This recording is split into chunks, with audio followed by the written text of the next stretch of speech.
आज चतुर्थ दिन है, उत्तम शौच का दिन है।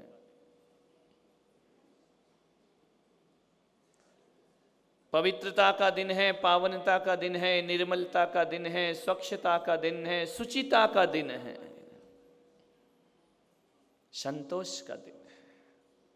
धर हृदय संतोष, करहु तपस्या देह सो, शौच सदा निर्दोष। ध्यान रखना।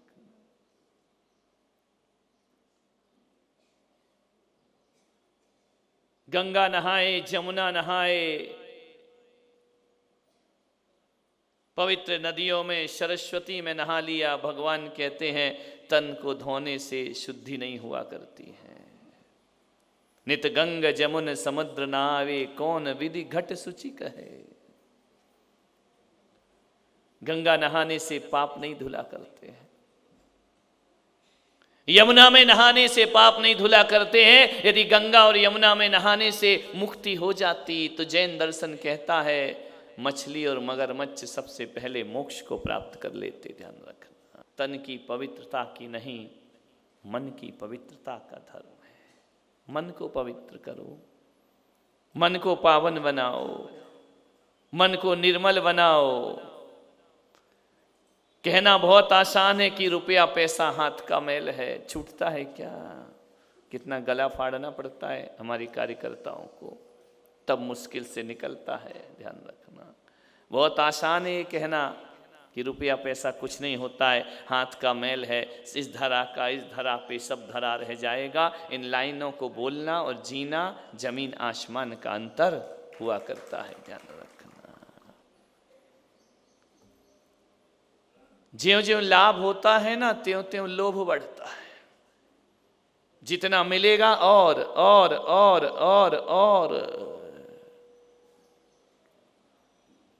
लोभ की तासीर है कि वह बढ़ते रहता है, बढ़ते रहता है, आशाएं बढ़ाता है, आश्वासन देता है, और हो जाता और हो जाता और हो जाता है। इंसान नादान, कितना चाहिए तुझे अपनी जिंदगी में? कितना बटोरेगा? बाजार में हजारों लाखों आविष्कार होते हैं, सबसे अपना घर भर लेगा क्या? नहीं।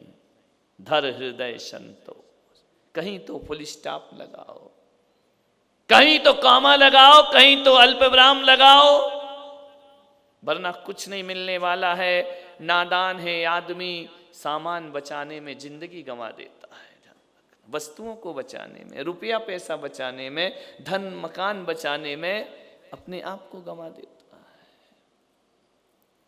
कितना जीवन मिला है तुम्हें मालूम है?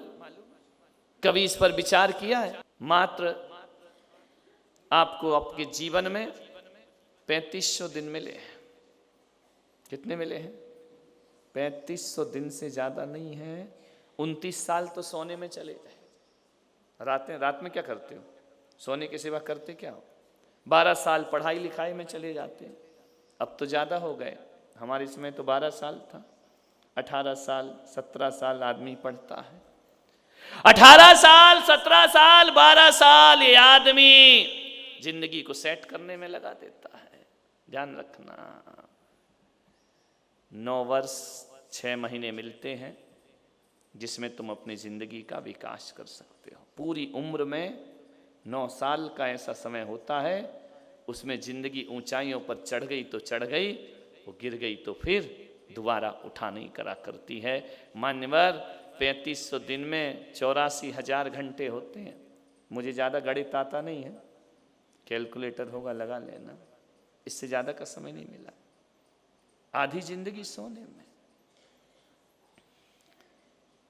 आधा एक भाग हमारा खेलने कूदने में चला जाता है, एक भाग पढ़ने में चला जाता है, एक भाग हमारा परिवार को सेट करने में चला जाता है। उसके बाद लास्ट में अपसेट होकर दुनिया से चला जाता है। ध्यान रखिए, ये आदमी की जिंदगी जीवन भर सबको सेट करता है, खुद अपसेट का अपसेट ही रहता है।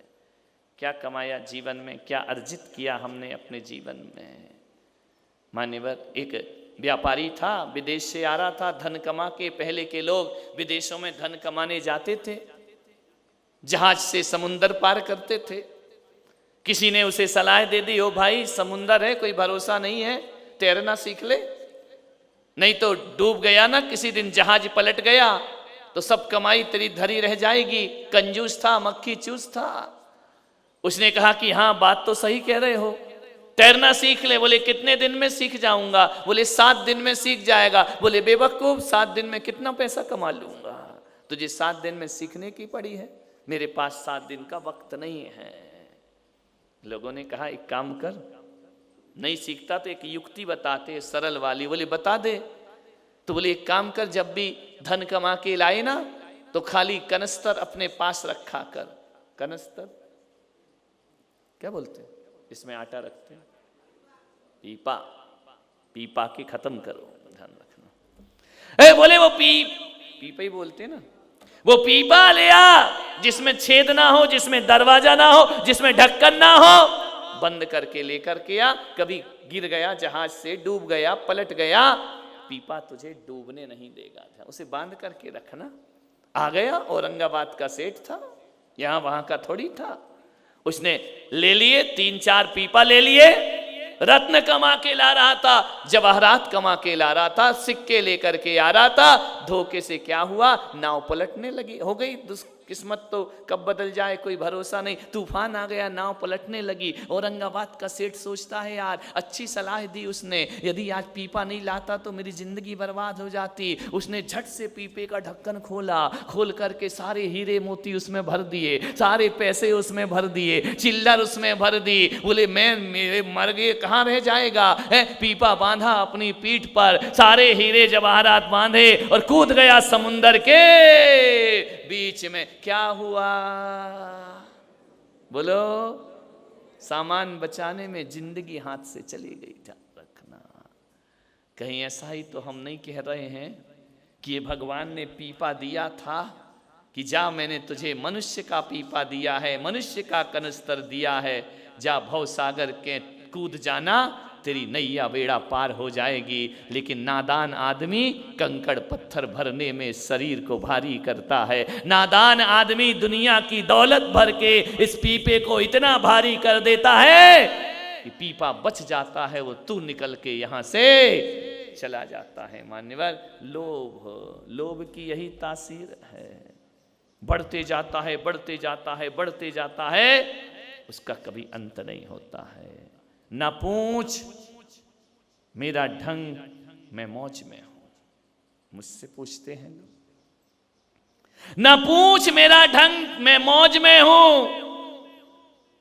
और दुनिया में मोहब्बतें फैलाता हूं, मोहब्बत की खोज में हूं। ना पूछ मेरा ढंग, मैं मौज में हूं। दुनिया में मोहब्बतें फैलाता हूं, मोहब्बत की खोज में हूं। तुझे प्यार करना नहीं आता। औरंगाबाद वालों, तुझे प्यार करना नहीं आता और मुझे मोहब्बत के बिना जीना नहीं आता। तुझे प्यार करना नहीं आता, मुझे मोहब्बत का बिना जीना नहीं आता। दुनिया में जीने के 2 ही ढंग हैं, दुनिया में जीने के 2 ही ढंग हैं, एक तुझे नहीं आता और एक मुझे नहीं आता। ध्यान रखना, जिंदगी इसी का नाम है, 2 ही ढंग है। एक ढंग तुम्हें नहीं आता और एक ढंग मुझे नहीं आता है।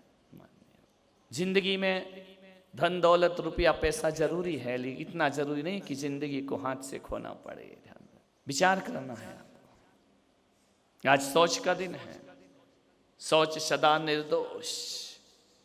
एक बात याद रखना, जैन दर्शन कहता है अशुद्ध तन में, इस तन को शुद्ध कैसे करोगे?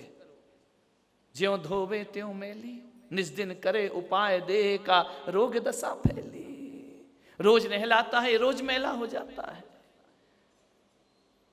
निस्दिन इस शरीर से गंदगी ही निकला करती है। कितना भी खूबसूरत, कितना भी सुंदर, कितना भी खुशबूदार भोजन हो ना, इसका स्पर्श करते ही गंदगी में परिवर्तित हो जाता है।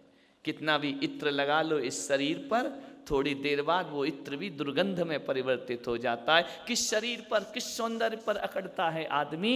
ये नश्वर शरीर दिन दिन नष्ट हो रहा है। ध्यान रखिए, विचार करके। अंगम गलितम पलितम मुंडम दसन विहीनम जातम तुंडम वृद्धो याति गृहत्या दंडम तदपि न मुच्यति यासा पिंडम।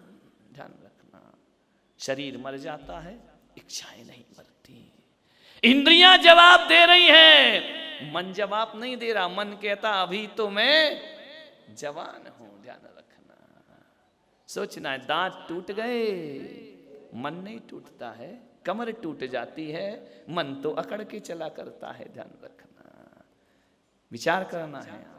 अंगम गलितम पलितम मुंडम दसन विहीनम जातम तुंडम। अंग अंग गल गए, सफेद बाल हो गए, दसन विहीनम, दांत टूट कर गिर गए। वृद्धो याति गृहीत्वा दंडम, बुढ़ापे का दंड स्वीकार कर रहा है। तदपि न मुच्यति आशा पिंडम, फिर भी जीवन की आशाएं लेकर के जीता है आदमी। पाप का बाप कोई है, लोभ है, सबको मालूम है। लेकिन उसी बाप के साथ जिंदगी कटेगी अपनी। ध्यान रखना, बाप नहीं छूटता है। भले लोभ पाप का बाप हो, लेकिन उसके बिना जिया भी नहीं जाता है। एक व्यक्ति हुए बहुत अच्छे राइटर थे, बहुत अच्छा लिखते थे, बहुत बड़े साहित्यकार हुए, बहुत प्रज्ञा पुरुष थे, बहुत बुद्धिमान थे, बहुत विवेक था। जिनेंद्र कुमार जैन, ध्यान रखना, बहुत अच्छा लिखते थे। उनकी किताबें आज भी पढ़ी जाती हैं। लेकिन उनके माता पिता ने उनका नाम जिनेंद्र रख दिया, लेकिन कभी वो जिनेंद्र के आगे झुके नहीं।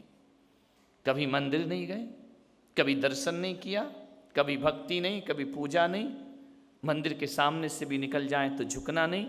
उन्हें लगता था ये सब व्यर्थ है, बेकार है, क्यों दुनिया में लोग वक्त बर्बाद किया करते हैं। उन्होंने कभी जिनेंद्र को अपना आराध्य नहीं बनाया। उन्होंने कभी किसी भगवान के दर पे अपना शीश नहीं झुकाया। कभी उन्होंने धर्म को अपने जीवन का आधार नहीं माना। लिखते थे, इसलिए बहुत कम लोग उनको जानते हैं। ध्यान रखना, क्योंकि समाज से नहीं जुड़े, मंदिर से नहीं जुड़े, धर्म से नहीं जुड़े। लेखक बहुत अच्छे रहे। एक दिन क्या हुआ, उनको लकवा मार गया, पैरालिसिस हो गया, अस्पताल में एडमिट हुए।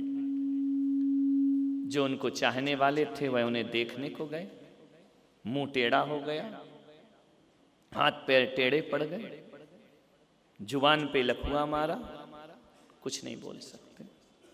जो भी देखने जाता अपनी संवेदनाएं व्यक्त करता, मानवीयताएं व्यक्त करता। जिनेंद्र कुमार देखते, दो आंसू गरम गरम आंखों से ढुलका देते। इसका मतलब था कि मैं तुम्हें पहचान तो गया हूं, लेकिन मैं तुमसे बोल नहीं सकता हूं। बड़ी भयानक स्थिति। तांता लग गया लोगों के, उनके प्रेमियों का, उनके मित्र मंडली का। उन्हें देखने के लिए वो कुछ ना बोल सके। डॉक्टर ने से पूछा कि इनका इलाज, बोले कर रहे हैं लेकिन मुश्किल है। पड़े पड़े बैठे हैं। जीवन भर जिसने कलम चलाई वो कलम नहीं उठा पा रहा है, कागज नहीं उठा पा रहा है, वो एक दो शब्द नहीं पढ़ पा रहा है। जिसकी किताबों को हजारों लोग ने पढ़ा, वो अपनी किताब खुद नहीं पढ़ पा रहा है, देख नहीं पा रहा है। 8 दिन तक अस्पताल में मौजूद रहे। डॉक्टर ने कहा कि जिनेंद्र कुमार, तुम्हारा इलाज बहुत हो गया, अब तुम जिसे अपना आराध्य मानते हो उसका स्मरण करो, शायद वो परमात्मा तुम्हें ठीक कर दे। उस दिन लगा कि मैंने तो कभी किसी भगवान का नाम ही नहीं लिया, सुमरन ही नहीं किया है, किसी को अपना आराध्य माना ही नहीं है। पत्नी से कहा कि इन्हें इनके भगवान का, इनके धर्म के, ईश्वर का नाम याद कराओ, ताकि अपने जीवन को शांति से जैसा भी है विसर्जित कर सकें या जी सकें। उस दिन पहली बार जिनेंद्र कुमार को लगा, सारी रात अकेले जब पलंग पर अस्पताल में लेटे रहे, जब कुछ भी नहीं कर सकते, तब उन्हें लगा कि शायद लेना चाहिए भगवान का नाम। जैन कुल में पैदा हुए थे, कुछ आता हो या ना आता हो, हर जैनी को नमो अरिहंताड़म कहना तो आता ही है ना। चाहे मंदिर जाए, पूजा करे, पाठ करे, ना करे, नास्तिक हो, आस्तिक हो, धर्म से कोई मतलब ना हो, उसे कुछ भी ना आता हो, लेकिन नमोकार मंत्र तो हर जैनी को आता है। ये हमारे माता पिता का उपकार है कि मर पैदा होते ही हमारे कान में नमोकार मंत्र फूंक दिया जाता है। ध्यान रखना, माँ बाप जानते हैं ये कैसा बनेगा, इसका भाग्य लेकर आया है, अपना प्रारब्ध लेकर के आया है, लेकिन हर माता पिता का फर्ज हुआ करता है, उसका प्रारब्ध कुछ भी हो, चाहे वो नरकगामी हो चाहे स्वर्गगामी हो, हमारी समाज के आचार्यों ने व्यवस्था दी है, उसकी होनहार जैसी भी हो, लेकिन माता पिता का फर्ज है 45वें दिन किसी आचार्य के पास जाकर कान में नमोकार मंत्र से सुना देना चाहिए। आचार्य मिले या ना मिले कोई जरूरी नहीं है, जिनेंद्र भगवान के चरणों में डाल दो और नमोकार मंत्र। ये तुम्हारी ड्यूटी है माता पिता होने के नाते, ये आपका फर्ज है, ये आपकी मातृत्व भाव है। ध्यान रखना, उसको नमोकार उसके माता पिता ने सिखाया था।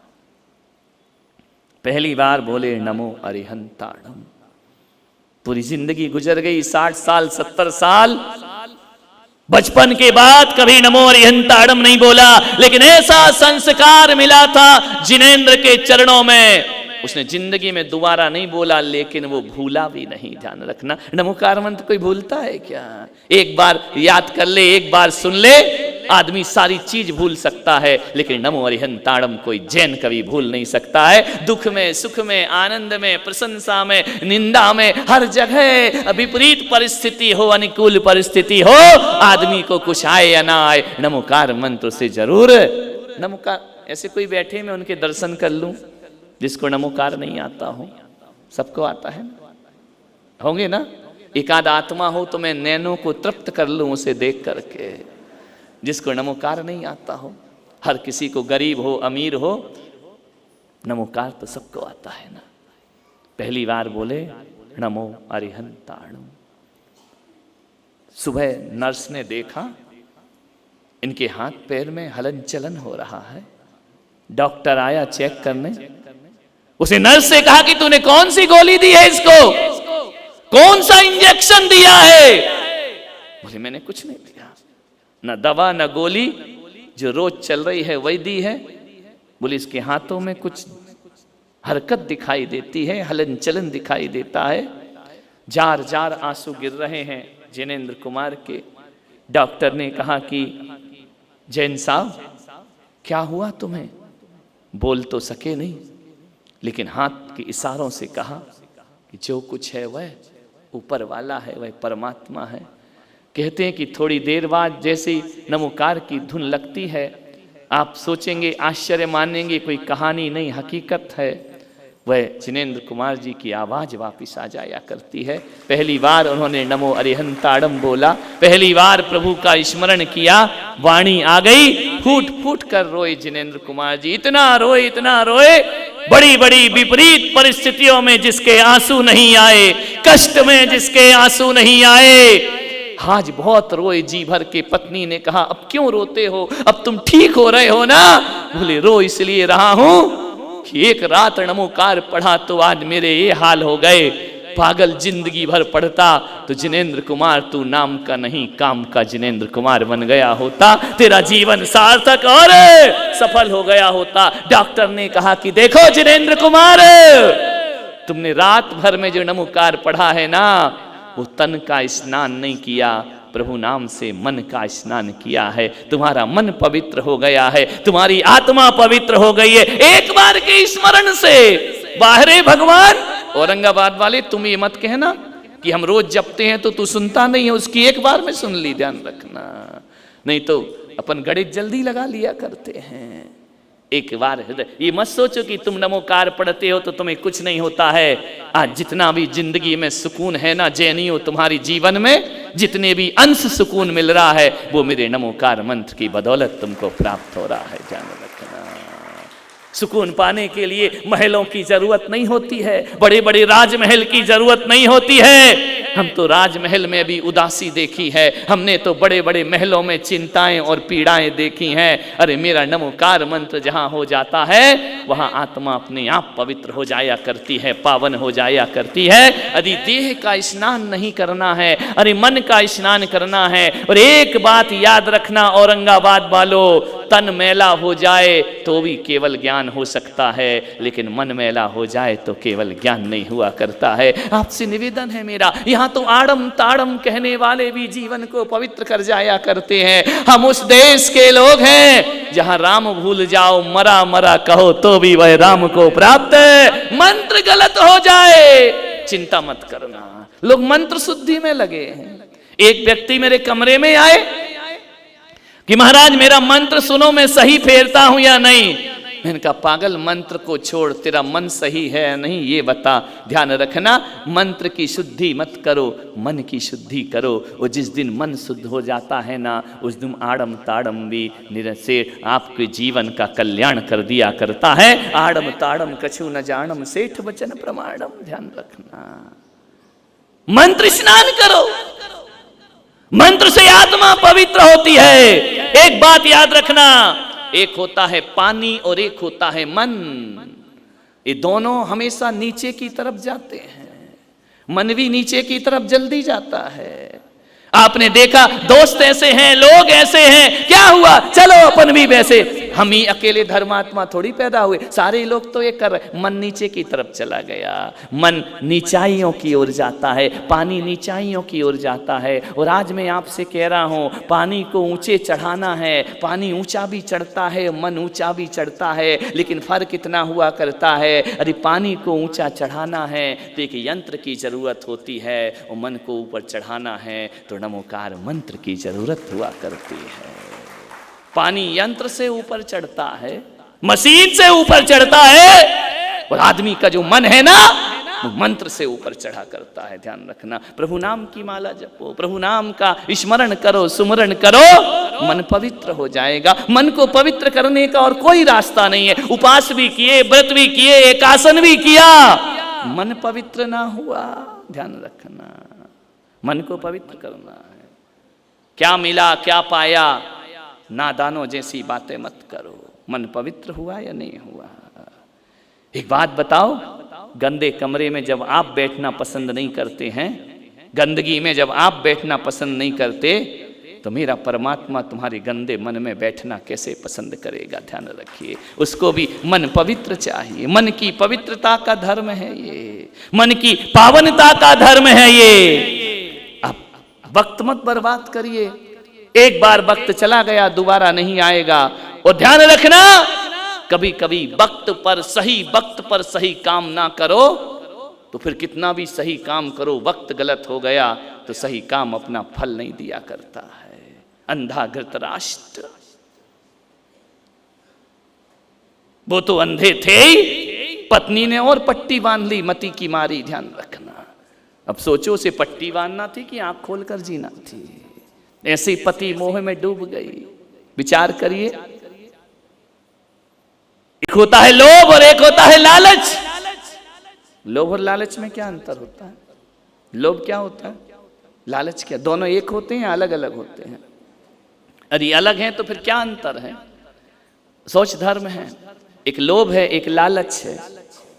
लोभ का अर्थ होता है कि जो मेरे पास है उसे कोई ले ना ले, वो मेरे हाथ से ना छूट जाए, उसे प्राणों से भी ज्यादा छाती से बांध करके रखूं। मैंने जो कमाया है वह कोई ना ले ले, कोई छीन ना ले ले, कोई लूट ना ले, उसमें संरक्षण करना, जो है उसको खोने नहीं देना, यह लोभ होता है। और जो मेरा नहीं है वो भी मेरा हो जाए, ये लालच हुआ करता है। ध्यान रखिए, सोचना है जो दूसरों का है वही भी मेरा हो जाए। मेरा तो मेरा है ही, जो पड़ोसी का है वही भी। आप दिन भर लोभ में जीते हैं या लालच में जीते हैं? बोलिए, ईमानदारी से बोलिए। लालच में, वो भी मेरा हो जाए, ये भी मेरा हो जाए, ये भी मुझे मिल जाए, वो भी मुझे मिल जाए, यहां से भी मुझे मिल जाए। मेरा तो मेरा है ही, जो तेरा है वह भी मेरा। ये लालच है, ये भटकाती है, दुनिया में ले जाती है, परेशान करती है। अपना तो अपना घर, दुर्योधन दुर्बुद्धि, जो मिला था पिता से वह तो उसका था, जुए में इंद्रप्रस्थ और लेना चाहा। ध्यान रखना, कहा कि इंद्रप्रस्थ जीत लिया, सेना जीत ली, सोना जीत लिया, पांडवों को जीत लिया, द्रौपदी को जीत लिया, अभी भी लालच खत्म नहीं हुआ है। नारायण कृष्ण ने कहा कि ऐसा करो, 5 गांव दे दो उनको जीने के लिए। बोले नहीं, सुई की नोक बराबर भी जगह नहीं दूंगा। ये क्या है? लालच है। अब सोचो, उससे जब दुनिया से गया तो सुई की नोक भी बचा पाया कि अपने जीवन में? लेकिन जीते जी कितना उपद्रव किया कि सुई की नोक के बराबर भी नहीं दूंगा, और सुई की नोक के बराबर भी लेकर के नहीं गया ये आदमी।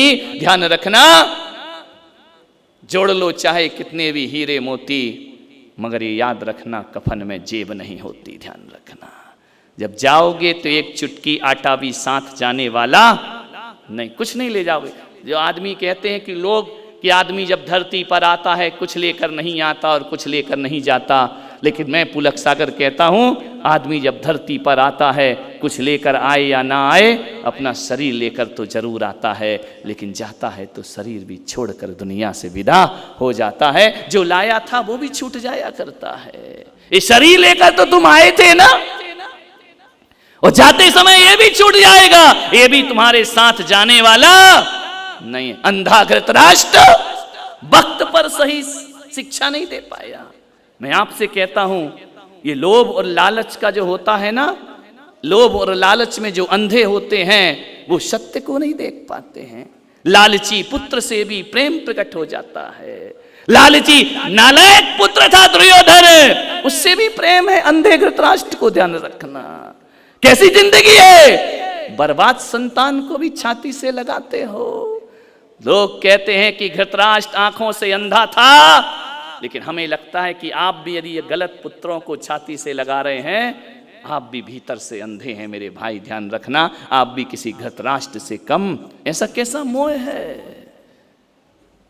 गांधारी ने पट्टियां बांध ली अपनी आंखों में, कैसी जिंदगी मालूम है? गांधारी ने पट्टी बांधी, पूरी जिंदगी उसने पट्टी नहीं खोली है। एक तपस्या की उसने अपने जीवन में, पट्टी बांध, एक बार पट्टी खोली उसने, बस एक बार, कुछ क्षण के लिए। कब खोली मालूम है? जब उसके 99 पुत्रों का वध हो गया। ध्यान रखना, 100 कौरव थे, 99 का जब वध हो जाता है, तब गांधारी एक बार पट्टी खोलती है, दुर्योधन से कहती है मैंने जीवन भर की तपस्या की है अपने नयनों को बंद करके। दुर्योधन, तुम बालकवत नग्न मुद्रा में मेरे सामने आओ, और जहां जहां मेरी दृष्टि जाएगी तुम्हारा कोई घात नहीं कर पाएगा। ध्यान रखना, कोई तुम्हारा वध नहीं कर पाएगा। बाहरी मोह की मारी गांधारी, तूने कब पट्टी खोली? जब सब मर गए, सब बर्बाद हो गए। मैं कहता हूं कि ऐसी गांधारी यदि उस दिन पट्टी खोल लेती ना, जिस दिन कुलवधू का चीरहरण हो रहा था, जहां वस्त्र उतारे जा रहे थे, उस दिन वस्त्र की जगह गांधारी पट्टी उतार लेती और दुर्योधन और दुशासन के गाल पर 2 चांटे जमाती कि इस खानदान में ऐसा नहीं हो सकता है, तो आज वो गांधारी 99 पुत्रों की लाश पर आंसू नहीं बहा रही होती। ध्यान रखना, बहुत गलत समय में पट्टी खोली गांधारी ने। गांधारी को तो पट्टी उस समय खोलना थी जब द्रौपदी की लाज लूटी जा रही थी। ध्यान रखना, उस समय पट्टी नहीं खुली। उस समय उसे मोह में पुत्र अच्छा लग रहा था। आपसे निवेदन है, समय चूक गई गांधारी, समय से खोल देती तो पुत्रों की लाश पे आंसू नहीं बहाना पड़ता उसको। ध्यान रखना, सर्वनाश को रोक सकती थी, लेकिन मोह में आसीन हो गई, लोभ में डूब गई, उसने पट्टी नहीं खोली उस समय। मैं आपसे कह रहा हूं, आप भी तो ऐसी पट्टी बांधे नहीं बैठे हैं ना कि बच्चा बर्बाद हो, बेटा बिगड़ जाए, और आप मोह की पट्टी बांध करके बैठे रहें। अरे समय से पट्टी खोल लेना, उत्तम शौच धर्म जीवन में अपने आप आ जाएगा। ध्यान रखना, वक्त पर पट्टी खोलो। गांधारी ने खोली, लेकिन वक्त पर पट्टी नहीं खोली है। अरे धृतराष्ट्र चाहता तो कह सकता था कि ये नहीं होगा। भीष्म पितामह को आदेश कर सकते थे कि पितामह कुछ भी हो जाए, मेरी कुल वधू का चीर नहीं खींचा। वो चुपचाप बैठे रहे वहां बैठ करके। ध्यान रखना, पूरी जब चीर हरण हो रहा था द्रौपदी का, सारे लोग अट्ठास कर रहे थे। ध्यान रखना, भीष्म बैठे थे। अरे भीष्म चाहते तो रोक सकते थे ना, इस अन्याय को रोक सकते थे, नहीं रोका। केवल 2 लोग नहीं थे उस सभा में, बस ध्यान रखना, 2 लोग नहीं थे।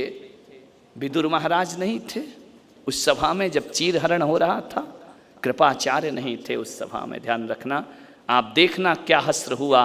जितने लोगों ने जितनी जोर से हंसे ना, कुरुक्षेत्र में रण में कटे पड़े मिले। ध्यान रखना, केवल विदुर और कृपाचार्य ही बचा करते हैं जो उस पापियों की सभा में मौजूद नहीं थे। ध्यान रखना, अरे जिन जिन ने वहां पर देखा, जिन जिन ने उपहास किया, द्रोणाचार्य शीश काट के रख दिया गया कुरुक्षेत्र में उनका। ध्यान रखिए, परिणाम क्या निकला। जिन जिन ने उस पापी का साथ दिया, सबकी जिंदगी बर्बाद हो जाया करती है। परिणाम पर ध्यान रखो अपने जीवन में, मन की पवित्रता नहीं। मान्यवर, जीवन को समझना है, वक्त से पहले समय पर हर काम होना चाहिए।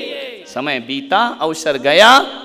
यदि दशरथ तुरंत राम का राज्याभिषेक कर देते, सुबह का इंतजार नहीं करते, मुहूर्त टल गया, 14 वर्ष तक सिंहासन दूर हो गया। ध्यान रखना, आपसे मेरा निवेदन है, कोई मुहूर्त की चिंता मत करो। जब मन में पवित्रता के भाव आ जाएं, तभी साधना में डूब जाना चाहिए। ध्यान रखना, और एक बात याद रखना औरंगाबाद वालों, गृह प्रवेश का तो मुहूर्त होता है, लेकिन घर छोड़ने का कोई मुहूर्त नहीं हुआ करता है। जिस मुहूर्त में घर छोड़ दो वही मुहूर्त शुभ मुहूर्त हो जाया करता है। कोई ने घर छोड़ा, संन्यास लिया, तो वो मुहूर्त देखता है क्या? ध्यान रखना, वस्त्रों को पहनने का मुहूर्त होता है, आभूषण खरीदने का मुहूर्त होता है, आभूषण पहनने का शुभ मुहूर्त देखा जाता है, लेकिन छोड़ने का कोई मुहूर्त नहीं होता है। जब तेरी डोली उठा ली जाएगी, बिन मुहूर्त के उठा ली जाएगी। यमराज कोई मुहूर्त देखेगा? हाँ, लेंगे दीक्षा, करेंगे सन्यास, छोड़ेंगे घर, अभी नहीं, अभी नहीं, वो कभी नहीं। ध्यान रखना, विचार करना है। जिसको करना है वो आज करता है और अभी करता है, लेकिन आदमी रास्ते ढूंढता है। लोभ, ये भी एक लोभ है जीने का, ये भी लोभ है परिवार को पकड़ने का, ये भी लालच है। थोड़ा बच्चे को तो देख लो, थोड़ा पोते को तो देख लो, थोड़ा बड़ा तो कर लो, फिर ले लूंगा। ध्यान रखना, ऐसी जिंदगी मत जियो, ये लोभियों के काम है। जो करना है वह आज ही कर डालो। ध्यान रखना, मन को पवित्र करो। मन की पावनताएं उत्तम शौच धर्म हुआ करती है, मन की निर्मलताएं उत्तम शौच धर्म हुआ करती है। मान्यवर, आपसे निवेदन है, आप किस में जीते हैं? सिद्धांत में या अवसर में? विचार करना है। आप घर से चले, रिक्शे वाला है, आपको मालूम है स्टेशन का 50 रुपये लगता है। रिक्शे वाला यदि 60 रुपये मांग ले तो आप क्या कहेंगे? क्या बोलोगे आप उसको? लूट मार मचा रखी है? क्या समझते हैं अपने आप को? मुझे मालूम नहीं है क्या? मैं औरंगाबाद के रहने वाला हूं, लूटोगे हमको? हम यहीं के, कोई बाहर के नहीं है। 60 रुपये मांगता है, 10 रुपये में कितना हंगामा खड़ा कर दिया तुमने। विचार करिए, तो कोई नया रिक्शा वाला हो 40 रुपये मांगे, अब आप क्या करोगे? मन की पवित्रताएं देखो। आपको मालूम है 50 रुपये रेट है, वो 40 मांग रहा है, अब क्या करोगे आप? ईमानदारी से बताओ, हैं? बैठ के चल दोगे ना? जय हो उत्तम शौच धर्म की।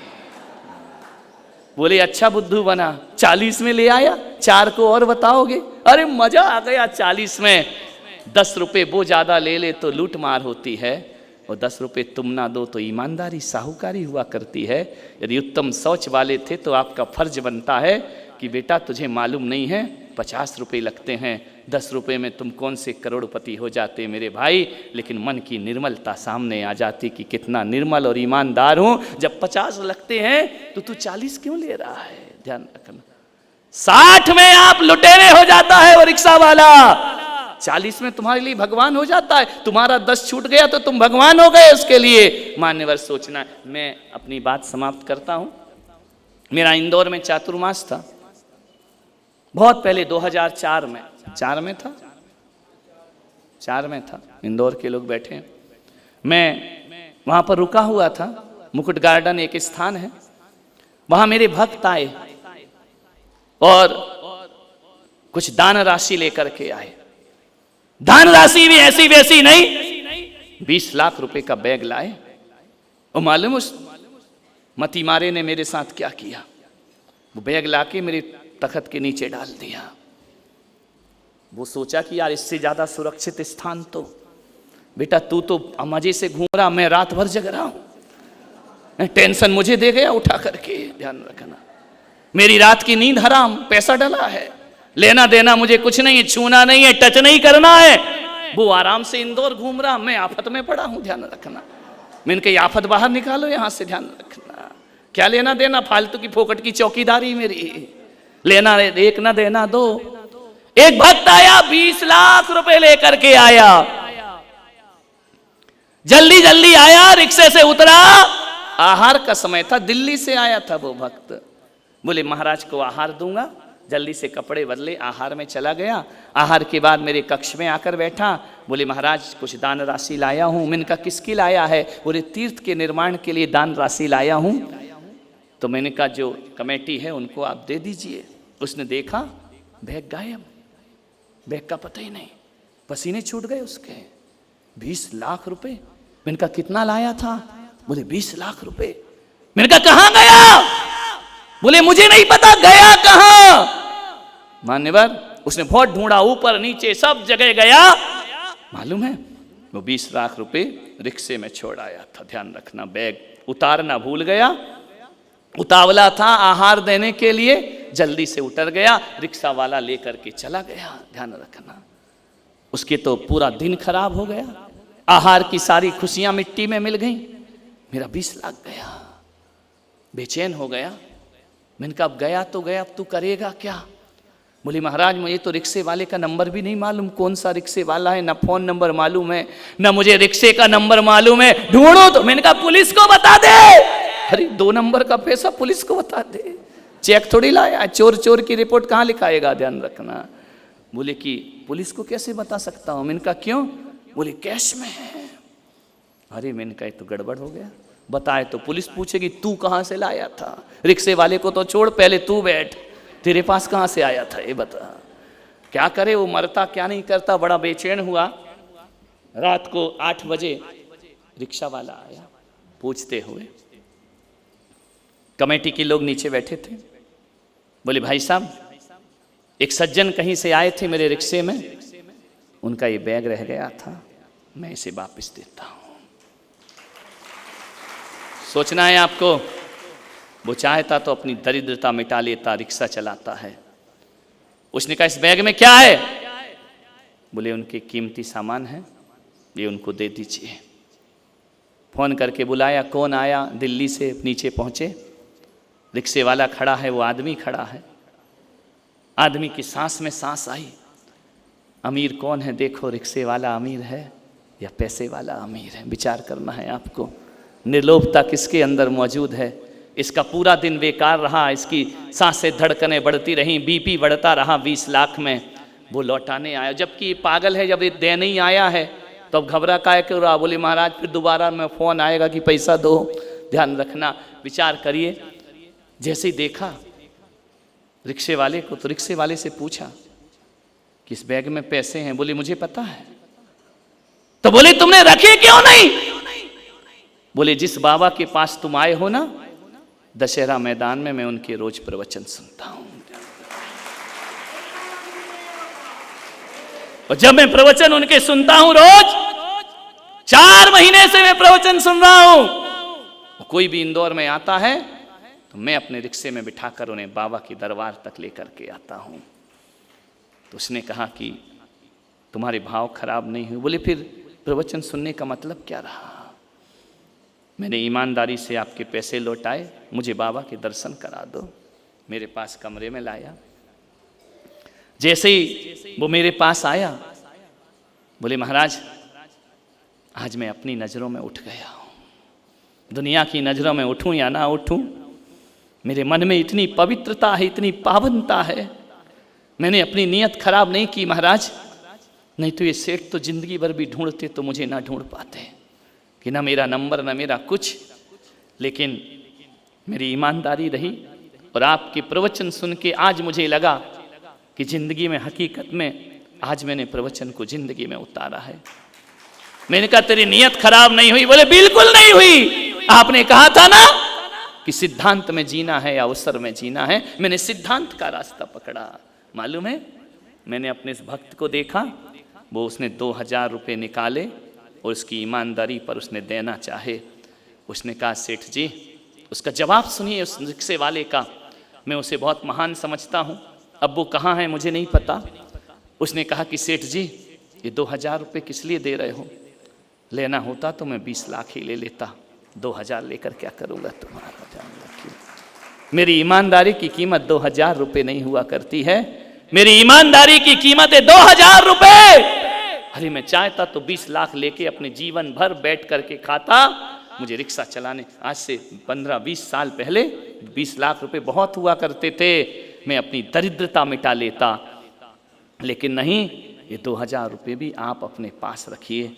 मान्यवर उस दिन मुझे लगा कि अमीर ये नहीं, अमीर तो ये है अपनी जिंदगी में। पैसा जोड़ने वाला अमीर नहीं हुआ करता है। अरे इतनी अच्छी नीयत तो शायद अपनी नहीं होगी जिंदगी में। उसने कहा कि नहीं महाराज, पैसे की ज़रूरत नहीं है, बस आप अपनी पिच्छी मेरे सर पर रख दीजिए, मेरे जीवन का उद्धार हो जाएगा। 20 लाख मिल भी जाएंगे तो क्या होगा? ध्यान रखिए मान्यवर, इतना जीवन में आदर्श होना चाहिए, इतना जीवन में हमारे पवित्रताएं होना चाहिए। आजकल तो लेटर चलते नहीं तो पहले चिट्ठी आती थी ना, उसमें एक टिकट लगती थी। यदि मोहर लगना भूल जाए तो ऐसे भी कंजूस थे, निकाल लेते थे टिकट, दूसरे लिफाफे में लगा देंगे। वाहरी तुम्हारी ईमानदारी। ट्रेन में सफ़र करते हो, आजकल तो ऑनलाइन हो गया तो सुधर गई दुनिया। ईमानदार नहीं हुई है, मजबूरी है उसकी, ध्यान रखना। उसको ईमानदारी, मजबूरी का नाम हट। महात्मा गांधी कब तक चलेगा? सोनिया गांधी कब तक महात्मा गांधी चलेंगे? ध्यान रखना। सोनिया गांधी सब कुछ होके भी प्रधानमंत्री नहीं बन पाई, ध्यान रखना। मजबूरी का नाम सोनिया गांधी, ध्यान रखना। मान्यवर विचार करना है आपको। पवित्रता है, ईमानदारी। मत डालिए किसी के धन पर नजर, मत जियो लालच में, मत जियो। ध्यान रखना, जो जो लालच में जिए, दुर्योधन लालच में जिया, हस्तिनापुर बर्बाद हो गया। ध्यान रखना, कुछ नहीं मिला। रावण लालच में जिया, रूप के लालच कई तरह का, धन का ही लालच नहीं होता है, रूप का भी लालच होता है, प्रतिष्ठा का भी लालच होता है, नाम का भी लालच होता है, मान बढ़ाई का भी लालच होता है। आज शौच धर्म है, धर हृदय संतोष, करहूं तपस्या देह सो। ध्यान रखना, सोचना है आपको, विचार करना है। बस अंतिम बात एक कह के समाप्त करता हूं। हमारे समाज में एक आरिका हुई, आरिका विशुद्धमती माता जी। मैं उनका बड़ा इज्जत से नाम लेता हूं।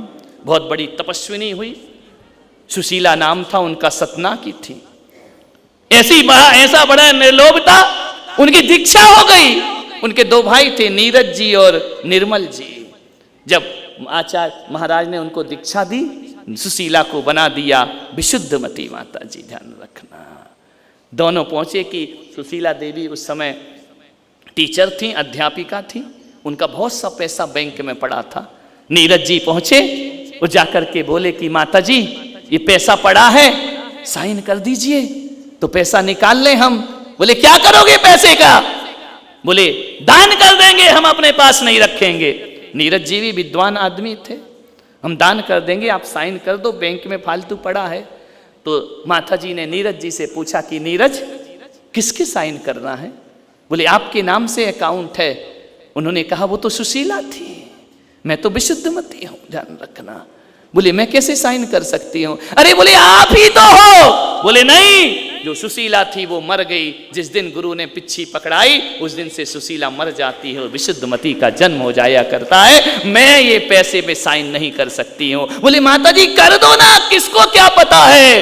बोले किसी को पता हो या ना हो, मैं सुशीला में साइन कर सकती थी, लेकिन विशुद्धमती कभी सुशीला बन करके साइन नहीं कर सकती है। बोले वो पैसा बेकार में पड़ा है। बोले बेकार में क्यों पड़ा है? सरकार देती थी, सरकार वापस ले लेगी। ऐसा दान करने से क्या मतलब है कि सरकार का पैसा लिया और दुनिया में दान कर दिया? जाओ, विशुद्धमती कभी साइन नहीं करेगी, ध्यान रखना। ऐसी माताजी आरिकाएं, ऐसी आरिकाओं ने इतिहास लिखे हैं। मैं बड़ी तेज थी, वो बड़ी ज्ञानी थी, लेकिन तेज तर्राट भी थी। एक बार मैंने उनके दर्शन किए, मैं ब्रह्मचारी था, मेरा मस्तक झुक गया उनके चरणों में, ध्यान रखना। इतनी पावन आरिकाएं इस धरती पर हुई हैं हमारी समाज में। उन्होंने मरते दम तक सुशीला नाम अपने ओंठों पर लाया नहीं, लौटा करके, ध्यान रखना। मैं विशुद्धमती हूं, थी और हमेशा। अंतराय आए उनको, 15 दिन अंतराय। उनके गुरु ने एक मंत्र दिया कि विशुद्धमती, इतने अंतराय आ रहे हैं, अंतराय कर्म के नाश किए माला फेर ले। विशुद्धमती ने कहा कि महाराज, गुरुदेव, आपकी दी हुई माला मैं जरूर फेरूंगी, लेकिन जिस उद्देश्य से आप दे रहे हो, विशुद्धमती माला नहीं फेर सकती है। बोले क्या मतलब है? बोले अंतराय कर्म का नाश हो, इसका मतलब मुझे अंतराय नहीं आना चाहिए। तो एक बात गुरुजी ध्यान रखें, ये विशुद्धमती रोटियां खाने के लिए दीक्षा नहीं ली है, ये अंतराय कर्म के नाश के लिए दीक्षा ली है। मैं इसलिए भगवान का नाम लूं कि कल मुझे अंतराय ना हो। तो क्या मैं रोटी खाने के लिए साध्वी बनी हूं? मैंने आर्य का पद लिया है, रोटियों के टुकड़ों के लिए आर्य का पद नहीं लिया है। अरे मरते दम तक भी अंतराय आए तो विशुद्धमती कभी भगवान से नहीं कहेगी 2 रोटी मुझे भीख में दे दे, ध्यान रखना। ये आदर्श माताओं के, उन आरिकाओं के, जिनके बारे में सुन के समझ के हृदय रोमांचित हो जाता है। ये महावीर का धर्म है, ये महावीर की देशना है, ध्यान रखना। भगवान से रोटी के टुकड़े मांगूंगी मैं बैठ करके? नहीं, मैं माला फेर सकती हूं, लेकिन रोटी मुझे कल मिले, इसकी प्रार्थना विशुद्धमती कभी नहीं कर सकती है, ध्यान रखना। अकेला तन मुड़ा लेना, केस लॉन्च कर लेना सन्यास नहीं होता है। आप बाहर के सन्यास को देखते हैं, अंतस के सन्यास को नहीं देख पाते हैं। आप बाहर की पिछी कमंडल को प्रणाम करते हैं। मेरे महावीर कहते हैं पिछी कमंडल सन्यास नहीं होता, भीतर का शौच धर्म सन्यास हुआ करता है, ध्यान रखना। रोटियों के लिए जीना है, टुकड़ों के लिए। साधु तुम्हारी रोटियों से बंधा नहीं है, इतना ध्यान रखना। मान्यवर, आहार दिया है तो कोई एहसान नहीं किया है उन पर। वो रोटियों के पीछे नहीं भागा करते हैं, बल्कि रोटियां उनके पीछे भागा करती हैं, ध्यान रखना। मान्यवर, शौच धर्म है। कहना बहुत कुछ था, लेकिन समय है, नई मर्यादाएं हैं। अपनी बात को विराम देता हूँ। इतना ही कहूँगा आपसे, अवसरवादी मत बनो, सिद्धांतवादी बनो, वही जीवन का शौच धर्म होगा, ध्यान रखना।